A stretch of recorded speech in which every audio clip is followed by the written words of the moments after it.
but it underlines the importance of stop and search. My mum needs me alive. She needs me alive. In November, a campaign to convince teenagers not to carry knives was launched. London needs me alive. One campaigner who lost a son to knife crime says youngsters need more help to make the right choice. So I don't carry a knife. They are living in total fear. They weren't born killers. They didn't just become like that. It's a process. And now what we've got to do is unravel that process. As work goes on at the scene of the first knife killing of 2018, the question is, will this worrying trend continue? Ben Ando, BBC News, South London. Well, joining us down the line from our newsroom in London is Leroy Logan, who's a former superintendent with the Met and who now runs the knife crime charity called Voyage Youth. Thanks so much for joining us this morning, and what depressing figures to have to put to you. I mean, 4 deaths over the weekend, 80 across the year in London. Does that surprise you in any way? No, sadly not. And I just want to offer up condolences for the people that have lost loved ones in the last couple of days.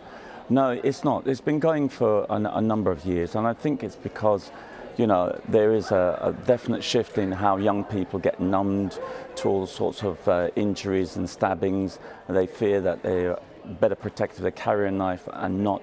And they need to be educated, and they need to be at the centre of any partnership work to prevent anyone just thinking that, you know, they can arrest their way out of this problem. Those in authority are in denial that they need to understand that the prevention is better than cure. There has to be very specific, culturally sensitive, culturally intelligent intervention and prevention programs, and not just believing they can arrest their way out of this problem. Culturally sensitive intervention programs. What does that mean practically? What sort of things are we talking about? You know, give me an example of a scheme that's happening or something you're involved with, which you think could try to address this.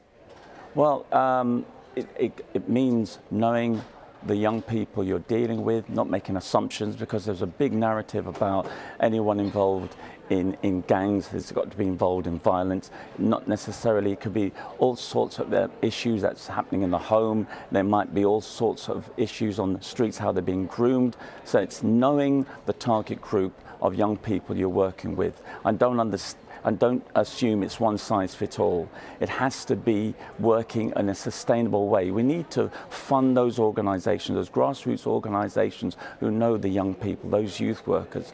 And we also need to beef up the number of officers who used to be on safer neighbourhood teams. Those officers who are ring-fenced, a sergeant, 2 constables and 3 PCSOs, ring-fenced to know their community, are working closely with them, and move away from this crime model and more to the public health approach. I'm chairing a London board that works for the Youth Violence Commission that's looking at how we do this holistically, define the problem, proper needs analysis, proper surveys to look at how we develop strategies that are sustainable and relevant to get the impact we all want. I mean, it seems there is an absolutely desperate need. I mean, it's not just London. I mean, this is happening in towns and cities across the country, but the figures in London are so stark.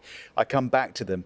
60 deaths in the capital in 2016, 80 deaths in 2017. Why the jump? How can you get an increase that big year on year? What's going on? Well, I think it's because we're not getting to the heart of the problem. You know, we're just, those in authority are responding from one critical matter to another.